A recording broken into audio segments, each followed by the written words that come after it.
Assalamualaikum warahmatullahi wabarakatuh.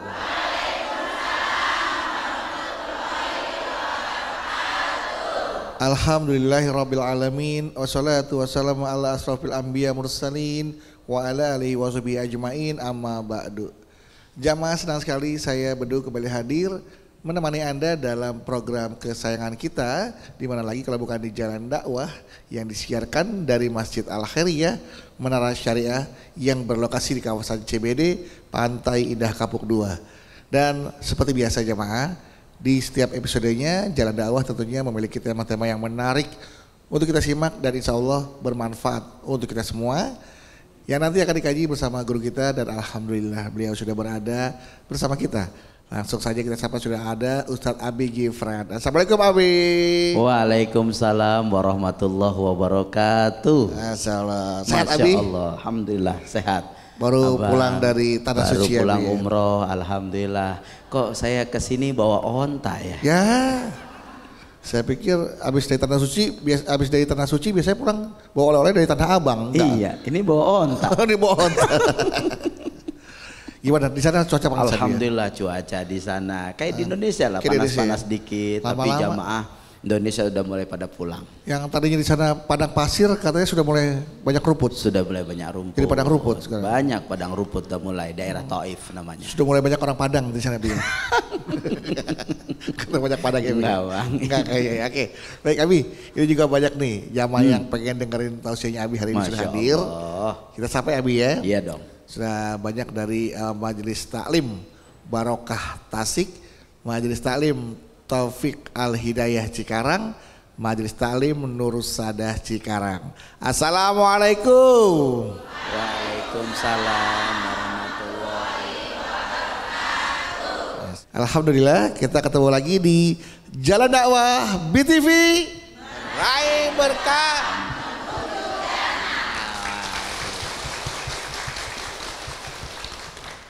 Bu, belakangan ini ada berita yang menghebohkan di media sosial Ibu.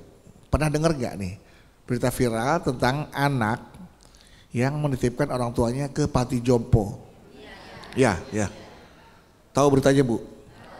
Bahkan sampai pemilik panti membuat sebuah kontrak, ya, silakan dititipkan sampai apabila orang tuanya meninggal nggak dikabarin, jangan dikabarin. Sedih gak sih Bu? Aduh, ya, saya juga nontonnya, bacanya, melihatnya juga. Iya, nah bisa jadi alasan yang menilai itu sebagai anak durhaka katanya ya. Dan ini betapa kejamnya ya. Tapi sampai seperti itu. Nah ini belum di-type secara pasti, juga belum diketahui kebenarannya seperti apa ya.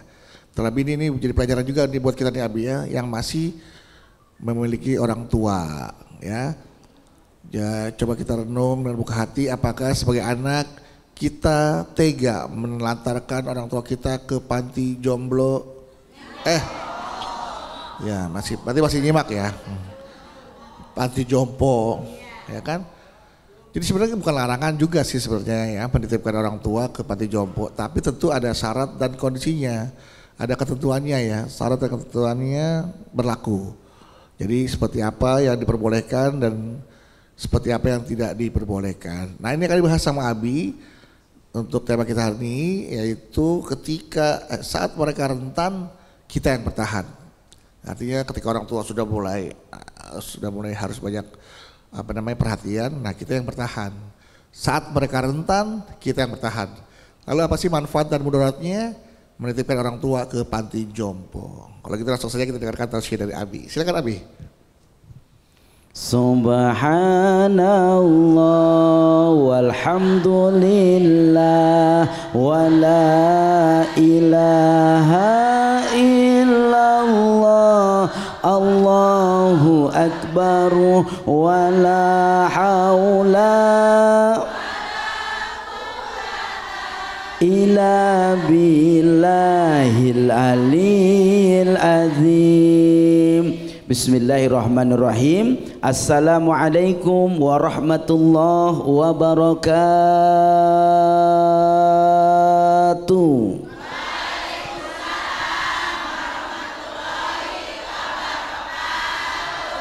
Alhamdulillah wassalatu wassalamu ala Rasulillah Sayyidina wa maulana Muhammad ibn Abdillah, la haula wa la quwwata illa billah. Bu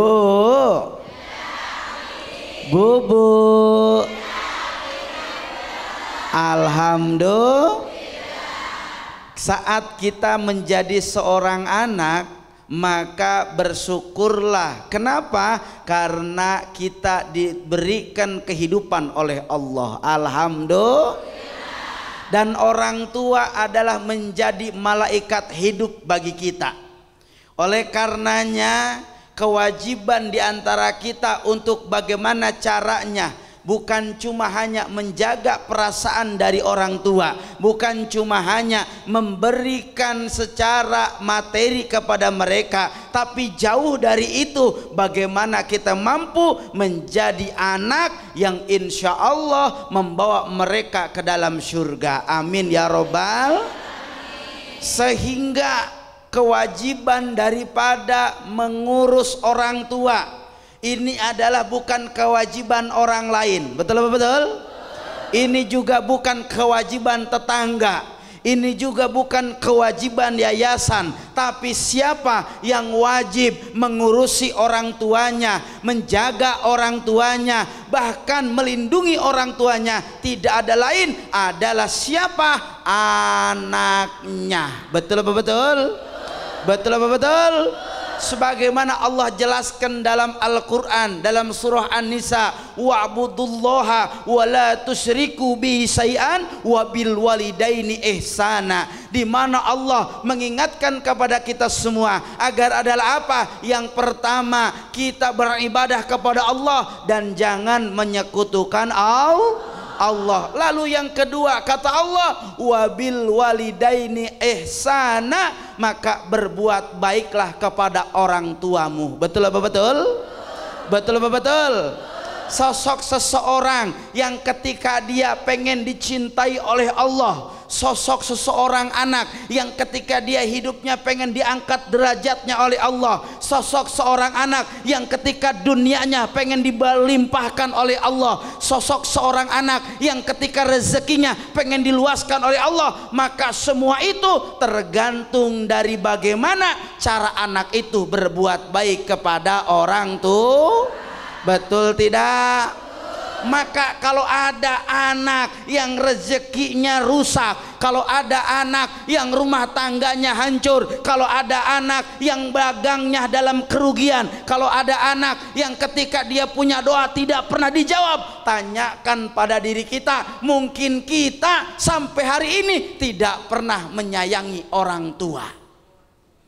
Inilah dampak besar saat ketika berbagai macam kesulitan yang ada dalam diri kita. Oh, melainkan jawabannya sejauh mana kita mampu menjaga orang tua kita. Betul apa betul? Ada seorang sahabat bertanya kepada Nabi, wahai Nabi, saya ingin berjihad, saya ingin berperang, saya ingin membersamai engkau Nabi untuk perang di jalan Allah. Kata Nabi, ahya waladuka, apakah ibumu masih hidup? Apakah ayahmu masih hidup? Ya Nabi, ayah dan ibuku masih hidup. Fafihuma fajahadahu, ketika kita mampu menjaga mereka, ketika kita mampu merawat mereka, ketika kita mampu membahagiakan mereka, fajadahuma, dan itu adalah jihad yang sebenarnya. Alhamdulillah. Alhamdulillah. Maka jangan jauh-jauh jihad, jangan jauh-jauh perang, jangan jauh-jauh kemana-mana. Jihad yang paling utama di hadapan Allah Subhanahu wa Ta'ala manakala seorang anak dia mampu menjaga dan merawat orang tuanya. Betul, betul. Sehingga bagaimana kata Nabi dalam hadisnya, ayu amalin afdalun, dua amal yang utama. Yang pertama adalah as-salatu ala waktiha, dan yang kedua adalah birrul walidain. Dan ini merupakan seutama-utamanya amal. Alhamdulillah. Tepuk tangan untuk Abi, Ibu, ya. Oke, sekarang beri kesempatan jamaah untuk bertanya nih ya. Siapa yang mau tanya? Siapa yang mau tanya? Siapa yang mau saya? Hah? Nggak jadi. Tadi mau saya katanya. Mana? Yang mana Bu? Ya, oke silakan. Ya. Ya, silakan Bu. Assalamualaikum warahmatullahi wabarakatuh. Waalaikumsalam warahmatullahi wabarakatuh. Nama saya Iya. Ibu Dede dari Majlis Talim Nur Saadah Cikarang. Iya, Ibu Dede. Ya. Oh, Ibu sekarang Dede. curhat ke sini gantian nih ya. Iya, Ibu Dede. Izin bertanya Abi. Boleh Bu Dede. Ini cerita saudara saya. Saudara saya itu tinggal di rumah susun bersama suami dan ibu mertuanya. Berapa susun rumahnya tuh Bu? Bersusun-susun. Oh, susun-susun. Ya mungkin berapa Ya. lantai? 6, 7 atau 10 lantai kalau Ya, kali ya. sampai ya pokoknya tinggi lah Tinggi, gitu ya. Mertuanya itu mertua saudara saya itu emang udah pikun ya. Udah pikun tuh. Pada suatu hari saudara saya itu kan lagi sibuk di bawah lagi masak. Nah anaknya itu, saudara saya itu punya anak usianya yang masih balita, belum bisa jalan. Oke. Nah saudara saya itu waktu lagi masak di dapur, anaknya itu didudukan di atas kursi sama mertuanya. Oh, tinggal sama mertua juga ya? Iya, tanpa sepengetahuan saudara saya itu. Oke. Nah anaknya itu didudukan di atas kursi lalu dibawa ke atas sampai ke lantai 6. Ya Allah. Nah ibunya itu kan saudara saya itu panik nyari-nyari ya, kesana kemari gitu, kesana kemari cari sampai dibantu sama tetangga Ya. mencari anaknya itu. Nah akhirnya itu udah sampai atas, Masya Allah anaknya udah hampir terjatuh ke itu, hampir celaka lah gitu ya. Lah, yang bawa Udah ke- ada di ujung tangga gedung. Yang bawa ke atas lantai 6 siapa itu? Itu neneknya. Dah. Neneknya ibu mertua saudara saya itu. Nah, neneknya nggak Emang ngasih udah tahu? Pikun. Oh, pikun. Iya udah pikun. Dia main bawa, taruh Bawa ke atas. Dikira ada Mertuanya menghilang kan- kali mau dijemur ya? Iya mertuanya jadi ya udah dia sih asik aja masak gitu ya. Heeh, terus? Tahu-tahu anaknya nggak ada, dicari ke sana kemari. Nanya nggak ke Sampai mertuanya? nanya ke mertuanya, Bu, itu cucu kemana? Lah, dia malah bingung kan karena udah pikun ya, neneknya itu malah balik tanya. Lah emang katanya anaknya siapa? Lah. Katanya gitu. Lah dia kan bingung ya. Udah namanya udah pikun, Panik dong, dia udah. iya, dia nggak sadar kalau dia udah bawa cucunya ke atas. Nah, akhirnya kan panik. Tuh saudara saya itu panik ya sampai kemana-mana udah cari nggak ada. Akhirnya dia dibantu sama tetangga-tangganya tuh cari anak itu. Pas udah sampai atas lantai 6 Ketemu. baru ketemu udah ada di ujung tangga itu. Udah hampir tangga gedung, udah jatuh. hampir jatuh, Ya hampir Allah. celaka. Masya Allah dia kan jadi panik tuh. Dan kesel nggak tuh sama mertuanya sama? Ya justru itu dia merasa berdosa karena apa? Dia benar-benar dalam hati benar-benar shock, merasa kesel ya, merasa stres dia. Waduh gimana coba kalau kejadian sampai-sampai anaknya ya naudzubillah lah gitu ya.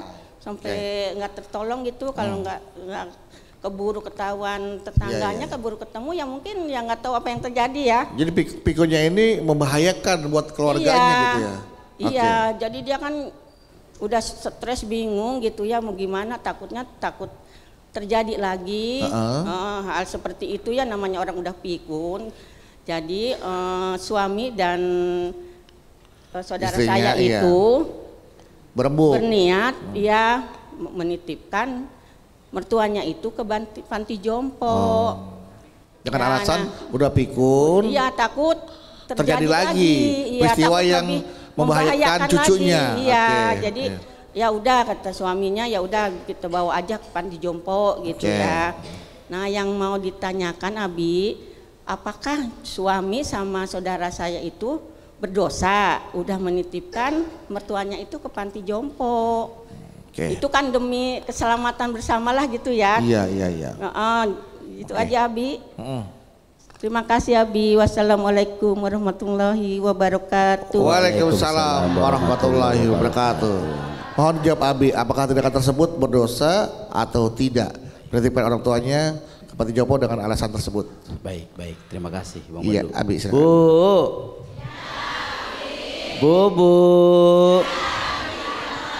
Alhamdulillah.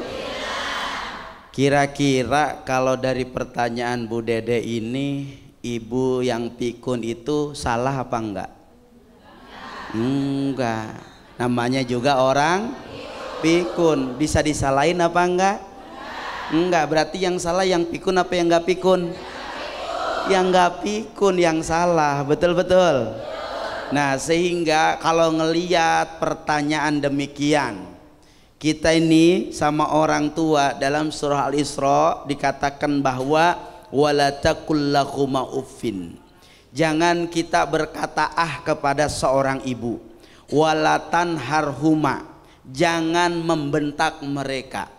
Wakul qaulan karima, dan berkatalah baik kepada mereka. Ketika kita sadar bahwa orang tua kita udah pikun, mereka udah nggak inget apa-apa, maka ada rukhsah, ada keringanan. Nggak boleh kita sebagai anak membebani sesuatu kepada orang yang sedang pikun. Nggak akan paham mereka, betul-betul. Sehingganya terapi yang pertama yang harus kita lakukan, kita yang nggak pikun, kita yang sebagai anaknya lebih waspada, lebih hati-hati, lebih teliti, jangan sampai lalai, jangan sampai ceroboh, jangan sampai akhirnya membuat sesuatu yang dilakukan oleh orang yang sedang pikun padahal dia nggak tahu apa-apa. Kembali sama kita lebih teliti. Betul. Kira-kira memang masih bisa dijaga, masih bisa dicarikan solusi untuk bisa tinggal bersama, maka pilihan ke yayasan atau panti jompo itu menjadi pilihan terakhir. Ya Bu ya? Ya Bu ya? Menjadi pilihan terakhir. Ketika pun dibawa ke panti jompo, ke yayasan dengan syarat dalam arti bukan karena ada kejengkelan di hati kita, gara-gara nih emak nih kalau ada dia mah repot, bisa-bisa saya stres mulu urusan, betul nggak? Gara-gara ada emak nih, kalau ada dia nih urusan repot terus nih di rumah, berantakan mulu, males saya, repot, kerjaan jadi nggak ada selesainya. Kalau tujuannya pengen tenang, tujuannya pengen lepas dari tanggung jawab, maka memisahkan orang tua ke panti jompo itu adalah sebuah dosa besar. Tapi kalau tujuannya untuk menyelamatkan karena ketidakberdayaan kita, nggak ada mampuan kita, nggak bisa kita menjaga, dan itu kesadaran kita bahwa kita tidak bisa menjaga, maka insya Allah saat kita pindahkan, moga-moga ini jadi sesuatu hal yang menyelamatkan buat orang tua kita. Amin ya robbal. Yang penting niatnya dijaga insya Allah. Belum lagi khawatir ketika pergi keluar rumah nggak pulang-pulang. Nah repot. Pikun. Nah saya kemana nih Nang? Kita nggak bisa jaga itu. Benar. Kecuali kalau untuk alasan. Kalau ada sesuatu yang membahayakan baru. Ya artinya untuk demi keselamatan ibu kita juga berarti. Betul. Itu diperbolehkan. Boleh. Oke baik. Begitu Ibu Dede ya. Oke tepuk tangan buat Ibu Dede. Baik. Jadi intinya syarat dan ketentuan diperlihatkan, boleh asal ada syarat-syarat yang urgent, ya. Syarat-syarat yang dikhawatirkan bisa membahayakan keselamatan orang tua kita. Seperti itu Abi ya. Oke, jadi kemana-mana nanti kita akan lanjutkan lagi untuk tema kita hari ini ya, ketika mereka rentan kita yang bertahan.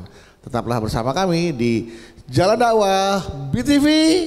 Raih berkah.